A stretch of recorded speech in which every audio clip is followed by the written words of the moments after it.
Very cool stuff on education in Columbia. We're going to broaden this a bit more with our guest here. We're going to talk about the Innovation Lab at the Southern New Hampshire University. Welcome to the show. Good to see you. Thank you for spending a few minutes with us. This is an important topic. You heard the piece earlier. What do you think about it? I think it's incredible. It just shows what an exciting time it is to be in higher education today. I think one of the big things to note about the stuff that's going on globally, and especially also in the United States, is that we're really thinking about how to expand access to underrepresented and underserved populations of people. And we're also making clear how to translate learning to know into what we could term learning to do. So sometimes, we look at education very broadly, and there are people from all the way from little kids all the way to adults. And I know there's a lot of problems and challenges, and the problem seems just too big to get your hands around. If you were to tackle one area of education, which part would that be? One of create something that we call a disruptive innovation is to really target people or populations of people whose alternative is really nothing at all. And so what that means is the kind of education that we may be more familiar with, like traditional institutions of higher education.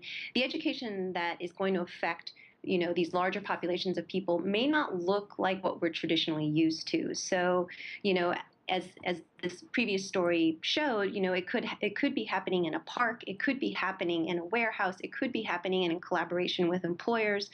The truth is that there's a lot of different kinds of alternative learning providers out there who are trying to think about what are the resource gaps in the economies, what are the skills gaps, what are employers looking for, where are those unfilled positions, how can we actually mitigate workforce shortages. So, Michelle, that's a lot going on there. Which is the age group you think you're targeting, the segment that best fits to benefit from these programs?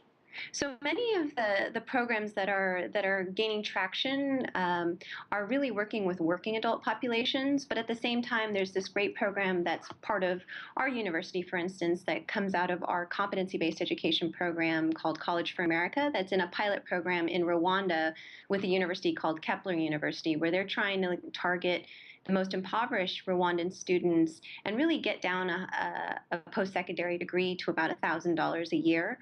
And those are really students in the 18 to 30-year-old range. So it really depends, but you have to figure out what that niche of students is that you want to target and attend to. So, okay, great programs, great ideas. This is wonderful. How do we pay for this? Who should pay for it? And if the government doesn't want to, the private sector steps up, and then you decide, well, how much of each is going to pay. It really differs across contexts. In Mexico, for instance, there's a group called Innova, and they've affected nearly 500,000 students already, and that is actually subsidized by the federal government across states in Mexico and federal districts. Then you also have venture capital firms who are subsidized, who are making these sort of more social entrepreneurs and startups, help them gain traction. And then there's also foundation and philanthropic work that could be catalyzing some of these different projects. We hear a lot about this alternative teaching. Yes. Explain to the rest of us who aren't experts at education, what does that mean? So sometimes it can look dramatically, somehow strange to us. For instance, there are groups like the Minerva Project, Bridge International Academies, and even Kepler University, where they will actually standardize, in order to kind of get at economies of scale, they'll standardize the teaching quality and lesson planning by scripting the classroom-based experience. But there are moments that are built into there so that the person who's facilitating the discussion can actually open the discussion up to something that's more free form.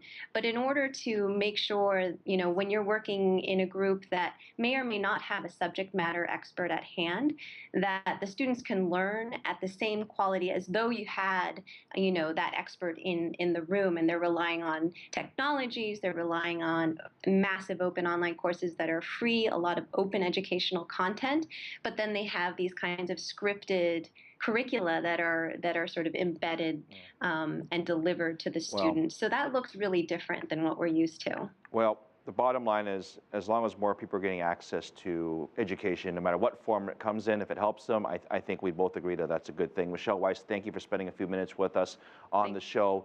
It's a huge topic for us.